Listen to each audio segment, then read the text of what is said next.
दशहरे के ठीक अगले दिन पापांकुशा एकादशी व्रत रखा जाता है।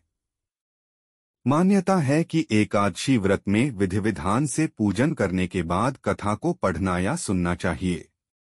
कहते हैं कि कथा पढ़ने या सुनने के बाद ही व्रत का संपूर्ण व्रती को प्राप्त होता है। पापांकुशा एकादशी व्रत का महत्व। भगवान श्री कृष्ण ने इस व्रत का महत्व कुंती नंदन धर्मराज युधिष्ठिर को बताया है। आश्विन मास के शुक्ल पक्ष की एकादशी का नाम पापांकुशा एकादशी है। इस व्रत के प्रभाव से पापों से मुक्ति मिलती है और व्रत करने वाला अक्षय पुण्य का भागी होता है। पापांकुशी एकादशी व्रत कथा। प्राचीन काल में विंध्य पर्वत पर क्रोधन नाम का एक बहेलिया रहता था। वह बहुत ही क्रूर था। उसका सारा जीवन हिंसा, लूटपाट और गलत संगति व पाप कर्म में निकल गया। जब उसका अंतिम समय आया तब यमराज के दूत बहेलिये को लेने आए और यमदूत ने बहेलिये से कहा कि कल तुम्हारे जीवन का आखिरी दिन है और कल हम तुम्हें लेने आएंगे।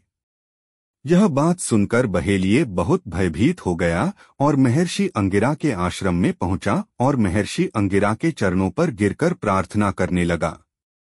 कहा, हे ऋषिवर, मैंने जीवन भर पाप कर्म किए हैं। कृपा कर आप कोई ऐसा उपाय बताएं जिससे मेरे सारे पाप मिट जाएं और मोक्ष की प्राप्ति हो जाए। उसके निवेदन पर महर्षि अंगिरा ने उसे आश्विन शुक्ल पक्ष की पापांकुशा एकादशी का व्रत विधिपूर्वक करने को कहा। महर्षि अंगिरा के कहे अनुसार बहेलिये ने यह व्रत किया और किए गए सभी पापों से छुटकारा पा लिया।